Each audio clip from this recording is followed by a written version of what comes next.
오늘 본문은 희년과 관련해서 땅과 집을 사고 파는 문제에 대해서 말씀하고 있습니다. 이스라엘 백성들은 모든 삶을 희년을 기준으로 해서 살았습니다.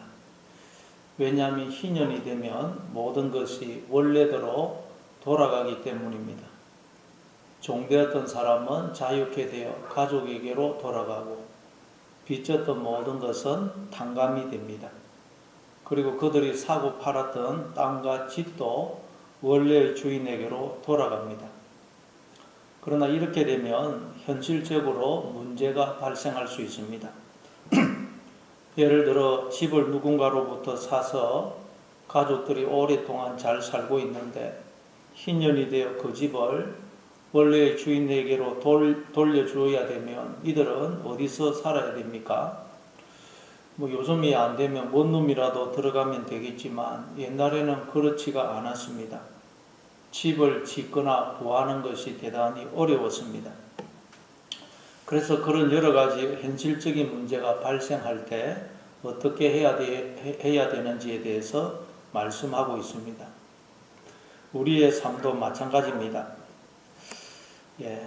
우리는 하나님의 자녀이지만 하나님이 우리에게 허락하신 가나안 땅에서 우리가 살아가기 위해서는 열심히 공부하고 열심히 일을 해서 돈을 벌어야 됩니다.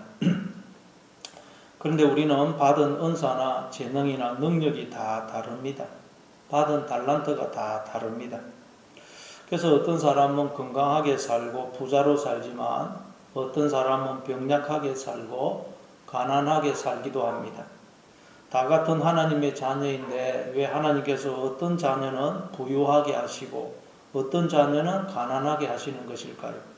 왜 어떤 자녀는 건강하게 하시고 왜 어떤 자녀는 늘 병으로 인해 고통당하게 하시는 것일까요? 우리가 하나님이 우리 각자에게 허락하신 가나안 땅에서 살아가다 보면 이런 현실적인 여러 문제가 발생합니다. 오늘 보면은 그런 현실적인 문제에 대한 말씀입니다. 그럼 23절입니다. 토지를 영구히 팔지 말 것은 토지는 다 내 것임이니라. 너희는 거류민이요 동거하는 자로서 나와 함께 있느니라. 토지, 즉 땅은 영원히 팔지 말라고 말씀합니다. 왜냐하면 토지는 다 내 것임이니라. 내 것이라고 하나님의 것이라고 말씀합니다. 그렇다고 해서 하나님께서 사유재산을 허락하지 않으신 것은 아닙니다. 허락을 했습니다. 그래서 그들은 땅과 집을 사고 팔 수가 있었습니다. 그러나 그들은 소유권이 아닌 땅의 소유권이 아닌 사용권, 임차권을 매매한 것입니다. 그것도 희년이 되면 다시 원상복귀가 됩니다.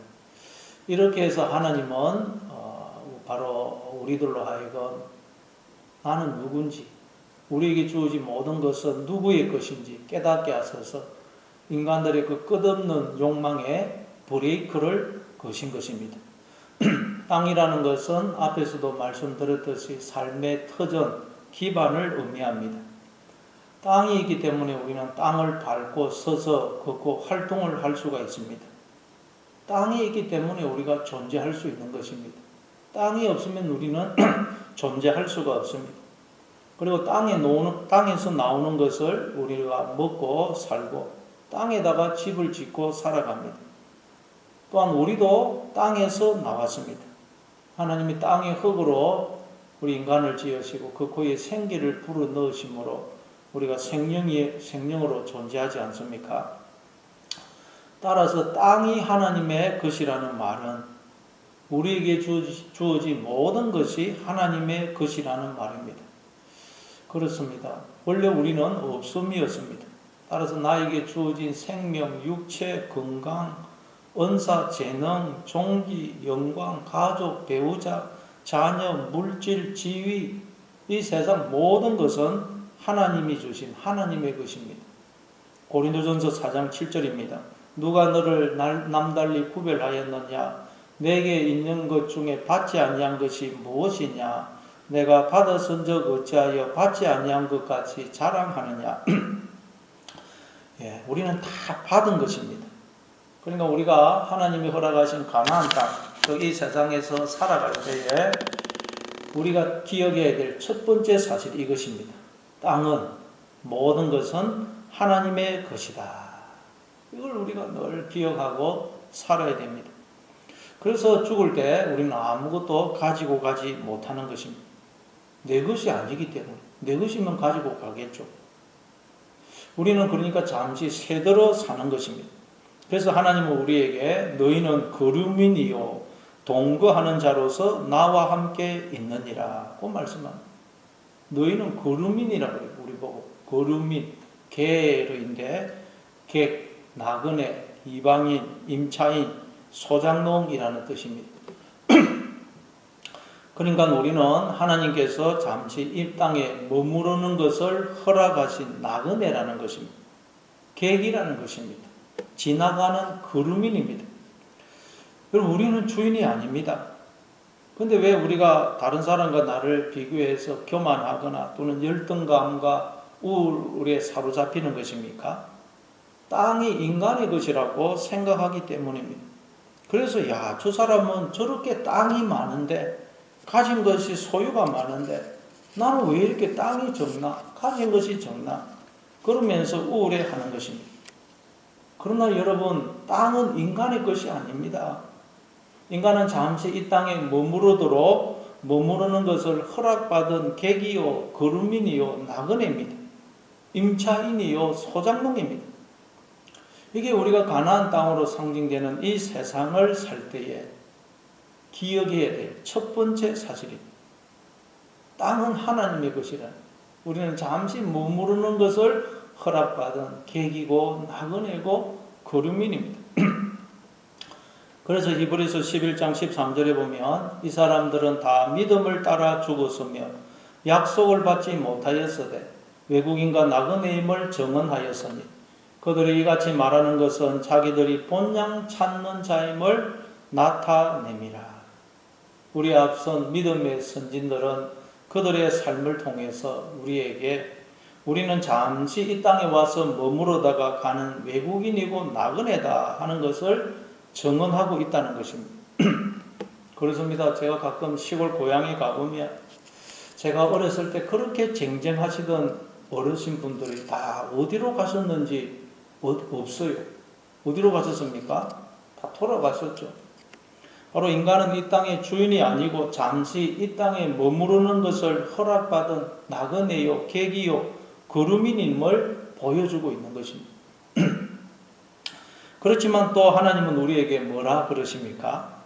동거하는 자로서 나와 함께 있느니라. 우리는 이 땅을 나그네로, 거류민으로 잠시 머물다 가는데 놀라운 사실은 하나님이 나와 함께 하신다는 사실입니다. 그러니까 우리는 하나님과 함께 이 땅에서 잠시 나그네 생활, 텐트 생활을 하고 있는 것입니다. 그게 이스라엘 백성들의 광야 생활이었죠. 비록 이스라엘 백성들이 광야에서 나그네 생활, 텐트 생활을 하였지만 하나님이 그들과 늘 함께 하시면서 지키시고 복을 주시고 보호하시고 그들을 진리의 길로 인도하셨습니다. 그러니 늘 나는 하나님과 함께 잠시 나그네 생활, 텐트 생활하고 있다. 나에게는 영원한 땅이, 영원한 집이 준비되어 있다 하는 것을 기억하시기 바랍니다. 그러면 이 땅에서 잠시 나그네 생활하는 것이 힘들게 느껴지지 않는 것입니다. 다른 사람과 비교해서 열등감에 빠지고 그렇지 않는 것입니다. 서럽지가 않는 것입니다. 왜냐하면 모든 것의 주인이신 하나님이 내 아버지가 되시며 그 하나님과 함께 나그네 생활, 텐트 생활을 하고 있기 때문입니다. 그러면 우리의 인생은 소풍이 되는 것입니다. 평생을 고문 후유증과 가난으로 고통받다가 돌아가신 그 천상병이라는 시인이 쓴 기천이라는 시에 보면 나 하늘로 돌아가리라 아름다운 이 세상 소풍 끝나는 날 가서 아름다웠다고 말하리라 그러지 않습니까? 그러니까 우리는 하나님과 함께 잠시 이 세상에 소풍 나온 것입니다. 이 소풍을 통해서 우리는 하나님이 모든 것의 주인이 되시구나. 그러니 나는 하나님만 붙들으면 되는 것이구나 하는 것을 우리는 배우고 깨닫는 것입니다. 그래서 하박국 선지자도 비록 무화과 나무가 무성하지 못하고 포도나무에 열매가 없고 감람나무에 소출이 없고 밭에 식물이 없고 우리의 양이 없고 외양간에 소가 없을지라도 나는 여호와로 인하여 즐거워하며 구원의 하나님으로 인하여 기뻐하리로다. 이게 우리가 가나안 땅으로 상징되는 이 세상에 살아갈 때 기억해야 될 첫 번째 사실입니다. 자, 그리고 또 우리가 기억해야 될 것이 뭐냐? 24절입니다. 너희 기업에 온 땅에서 그 토지 무르기를 허락할지니. 땅을 팔았을 때 그 땅을 다시 무르는 것을 허락하라고 하십니다. 왜냐하면 이들은 땅의 소유권을 파는 것이 아니고 땅의 사용권, 임차권을 팔기 때문입니다. 만약 소유권을 판다면 다시 물을 수가 없습니다. 그러나 사용권을 팔기 때문에 다시 물을 수 있는 것입니다. 이걸 통해서 이스라엘 백성들은 땅은 내 것이 아니고 인간의 것이 아니고 하나님의 것이구나 하는 것을 기억하고 깨닫게 되는 것입니다. 그래서 여기 보면 땅을 다시 물을 수 있는 방법을 세 가지 허락하십니다. 첫째는 가까운 친척 중에 능력 있는 사람이 그 땅을 돈을 주고 사가지고 그 사람에게 돌려주는 것입니다. 이때 이 사람을 고엘이라고 그래요. 고엘, 기업 물을 자, 고엘. 보아스도 자기가 돈을 주고 땅을 사서 그 엘리멜렉의 땅을 사서 나오미에게로 돌려주죠. 그리고 두 번째로는 본인이 뒤에 돈이 생겼으면 이제 본인이 다시 그 땅을 무르는 것입니다. 그리고 세 번째는 이도저도 아니면 이제 희년 때까지 기다리는 것입니다. 그래서 희년이 되면 다시 모든 땅이 회복이 됩니다. 먼저 25절은 고엘 제도에 대해서 말씀합니다. 만일 내 형제가 가난하여 그의 기업 중에서 얼마를 팔았으면 그에게 가까운 기업 물을 자가 와서 그의 형제가 판 것을 물을 것이요. 그리고 26절부터 27절은 본인이 힘이 있을 때, 뒤에 돈이 생겼을 때 무르는 방법입니다. 만일 그것을 물을 사람이 없고 자기가 부유하게 되어 물을 힘이 있으면 그 판회를 계수하여 그 남은 값을 산자에게 주고 자기의 소유지로 돌릴 것입니다. 그리고 이제 28절은 앞의 두 가지 경우에 해당되지 않을 경우 희년까지 기다리는 경우입니다. 그러나 자기가 물을 힘이 없으면 그 판 것이 희년에 이르기까지 산자의 손에 있다가 희년에 이르러 돌아올지니 그것이 곧 그의 기업으로 돌아갈 것이니라. 이스라엘 백성들이 가나안 땅에 들어가게 되면 하나님께서 가족의 수대로 땅을 분배해 주시죠. 그러나 살아가다 보면 가난해져서 하나님이 주신 기업을 분깃을 즉 땅을 다른 이들에게 파는 경우가 생깁니다. 그래서 이렇게 기업을 다시 물을 수 있는 방법을 허락하신 것입니다.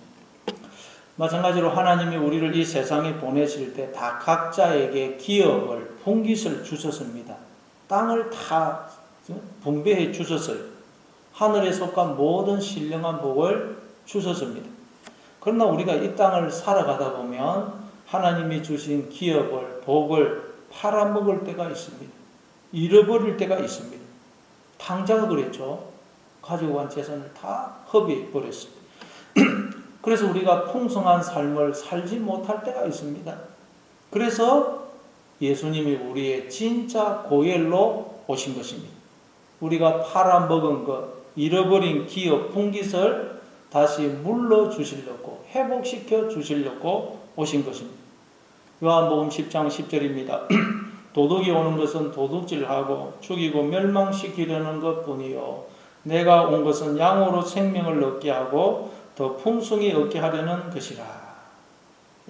예수님이 오신 목적은 우리로 생명을 얻게 하고 더 풍성히 얻게 하기 위해서 우리가 잃어버린 기업, 분깃을 다시 물러주시려고 회복시켜 주시려고 오신 것입니다. 따라서 우리는 날마다 우리의 진짜 영원한 고혈이 되시는 주님을 영접하고 주님께 내 모든 문제를 맡겨야 되는 것입니다. 주님, 내가 이것도 팔아먹었습니다. 그러니 이것도 다시 물러주세요. 회복시켜주세요. 주님, 이것도 다시 회복시켜주세요. 우리는 잃어버린 기업을, 분깃을 다 우리의 고엘 되신 주님께 맡겨야 됩니다. 그러면 우리의 고엘 되신 주님께서 내가 잃어버린 것, 팔아먹은 것을 다 다시 물러주시는 것입니다. 회복시켜 주시는 것입니다. 베드로전서 5장 7절입니다. 너희 염려를 다 주께 맡기라. 이는 그가 너희를 돌보심이라. 주님이 우리를 돌보신다는 말은 주님이 우리의 고엘이 기업 물을 자가 되신다는 말입니다. 우리의 구원자, 구속자가 되신다는 말입니다. 그러니 여러분, 하나님이 주신 기업 중에, 분깃 중에 믿음이 없어 팔아먹은 것, 잃어버린 것이 있습니까? 그래서 풍성한 삶을 살지 못하고 있습니까? 그렇다면 여러분, 우리의 고일로 오신, 기업 물을 자로 오신 주님께 다 맡기시기 바랍니다. 기도함으로 다 맡기시기 바랍니다. 또 29절부터 31절입니다. 성벽 있는 성 내에 가옥을 팔았으면 판지 만 1년 안에는 물을 수 있나니 꼭 그 기한 안에 물으려니와 1년 안에 물으지 못하면 그 성 안의 가옥은 산자의 소유로 확정되어 대대로 영구히 그에게 속하고 희년에라도 돌려보내지 아니할 것이니라. 그러나 성벽이 둘리지 아니한 촌락의 가옥은 나라의 전토와 같이 물러주기도 할 것이요 희년에 돌려보내기도 할 것이니라. 이번에는 가옥, 즉 집을 사고 팔았을 경우입니다. 집의 경우에는 집이 성 안에 있을 때와 성 밖, 즉 덜에 있을 때가 다릅니다. 성 안에 있는 집을 팔았을 경우에는 1년 안에는 다시 물을 수 있지만 1년이 지나면 산자의 소유가 되어서 희년이 되더라도 돌려주지 않습니다. 그러나 성 밖, 즉 덜에 있는 집의 경우에는 땅과 같이 물을 수가 있고 또 희년이 되면 원상복귀가 됩니다. 아마 이런 차이를 둔 것은 성 안의 경우에는 요즘으로 하자면 도시에 있는 집입니다. 도시에 있는 집. 도시는 첫째 땅이 좁습니다. 그래서 땅값이 끊임없이 올라가요. 그래서 땅을 사서 집을 짓거나 또 집을 사는 것이 굉장히 어렵습니다. 지금 우리나라도 수도권의 경우 집값이 천정부지로 올라가지고 젊은 사람들이 집을 못 사서 아우성 아닙니까? 그러나 성밖, 즉 덜에 있는 집의 경우에는 그게 덜은 땅이나 집값이 별로 오르지 않습니다. 그래서 땅을 사서 집을 짓는 것도 또 빈집을 사는 것도 그렇게 어렵지 않습니다. 그럼 이게 영적으로는 오늘 우리에게 무슨 의미가 있는 것일까요? 여러분, 집을 성곽으로 둘러싼다는 것은 바로 이 우리의 그 사람, 성곽은 우리의 그 사람, 우리의 옛 자아를 의미합니다. 우리의 옛 자아가 그 사람이 강하면 우리의 마음에 하나님 나라가 임하기가 어렵습니다. 하나님이 우리를 다시 회복하기가 어려워요. 그래서 어렸을 때, 아직 그 사람이 강하지 않는 어렸을 때는 복음이 쉽게 들어가지만 나이가 들어 자아가 강해지면 예수님 믿기가 굉장히 어렵습니다. 자신을 견고히 이 성곽으로 둘러싸서 그 안에 자신이 주인이 되어 있기 때문에 주님을 마음에 영접하려고 하지 않습니다. 그래서 우리가 이렇게 예수님을 믿게 된 것은 기적입니다. 기적. 성곽으로 견고히 둘러싸여 있어서 도무지 물을 수가 없는데 하나님께서 강권적으로 역사하신 것입니다. 그리고 하나님이 우리를 완전히 다시 물으시려고, 즉 우리에게 주신 기업을, 분깃을 다시 온전히 회복시켜 주시려고 우리의 그 사람을 무너뜨리시는 것입니다. 성곽을 깨뜨리시는 것입니다. 그래야 쉽게 물을 수가 있기 때문입니다. 이게 우리의 인생입니다. 그래서 우리가 신앙생활을 하다 보면 이 성곽이 무너지는 경험을 해요. 하나님이 나를 버리신 것 같고 나를 사랑하시지 않는 것 같고 나에게 복이 아니라 저주를 주시는 것처럼 느껴질 때가 많습니다. 그러나 그건 다시 우리에게 하나님의 기업을, 분깃을 물러주기 위해서, 즉 회복시키기 위해서 그러시는 것입니다. 그래서 고린도후서 4장 16절에 보면 그러므로 우리가 낙심하지 아니하노니 우리의 그 사람은 낡아지나 우리의 속사람은 날로 새로워지도다 그러는 것입니다. 그러니 성곽이 무너지듯이 나의 그 사람이 무너지는 고난과 아픔과 환난을 통과할 때 낙심하지 마시고 하나님이 지금 나를 회복시켜 주고 계시구나. 나에게 원래 주신 그 하나님의 분기, 기업을 무르고 계시구나. 나를 복의 자리, 영광의 자리에 세우시려고 나를 양육하고 계시구나 하고 생각하고 오히려 감사하고 소망을 가지고 그 주님만 바라보고 담대히 나아가시는 여러분 되시기를 바랍니다. 자, 이번에는 또 레위 족속의 경우입니다. 32절부터 34절입니다. 레위 족속의 성읍 곧 그들의 소유의 성읍의 가옥은 레위 사람이 언제든지 물을 수 있으나 만일 레위 사람이 물으지 아니하면 그의 소유 성읍의 판가옥은 희년에 돌려보냈지니 이는 레위 사람의 성읍의 가옥은 이스라엘 자손 중에서 받은 그들의 기업이 됨이니라. 그러나 그들의 성읍 주위에 있는 들판은 그들의 영원한 소유주이니 팔지 못할지니라. 레위인의 경우에는 좀 더 까다롭습니다. 레위인이 자신의 집을 팔았을 경우에는 언제든지 물을 수가 있습니다. 만약 레위인이 힘이 없어서 물르지 못하면 희년이 될 때 다시 회복이 됩니다. 그리고 레위인의 땅은 결코 팔지 못할 것이라고 말씀합니다. 레위인은 이스라엘의 장자를 대신해서 하나님께 바쳐져서 성막에서 봉사하던 자들이죠. 영적으로 오늘 우리가 다 레위인입니다. 그러니까 우리는 언제든지 잃어버린 기업, 팔아버린 기업을 물을 수가 있다는 것입니다. 어떻게 해요? 우리의 고엘 대신 기업 물을 자가 대신 주님께 부르기만 하면, 주님을 부르기만 하면 됩니다. 이전에 뽀빠이라는 그 만화 영화를 보면 거기에 나오는 올리버라는 아가씨는 브루투스가 괴롭힐 때마다 뽀빠이 와서 도와주세요. 뽀빠이 살려주세요. 그러지 않습니다. 그러면 뽀빠이가 시금치 먹고 힘을 내서 건져줍니다. 우리도 여러분 언제나 주님을 불러야 돼요. 주님이 기업 물을 자 고엘이 되십니다. 주님을 부르기만 하면 주님께서 우리가 잃어버린 분깃을 기업을 다 다시 물러주시는 것입니다. 회복시켜 주신다는 것입니다. 그러니까 얼마나 놀라운 소식이에요. 언제든지 우리는 잃어버린 기업, 잃어버린 분깃을 다시 물을 수가 있다는 것, 회복시킬 수가 있다는 것, 찾을 수가 있다는 것입니다. 주님이 고엘로 오셨기 때문입니다. 이게 복음입니다. 여러분 하나님이 주신 기업을, 분깃을 잃어버렸습니까? 믿음이 없어 그걸 팔아버렸습니까? 그걸 다시 물을 수 있는 방법이 있습니다. 우리의 고엘 대신 주님 앞에 나오기만 하면 됩니다. 주님께 맡기기만 하면 됩니다. 여러분의 모든 문제를 기도로 주님께 다 맡기시기 바랍니다. 그래서 잃어버린 모든 복, 모든 기업, 분깃을 다시 물으시기 바랍니다. 회복하시기 바랍니다. 그래서 내 잔이 넘치나이다 라고 고백했던 다윗처럼 기쁨과 감사와 찬송과 만족이 넘쳐나는 그런 풍성한 삶을 살아가시는 여러분 되시기를 바랍니다.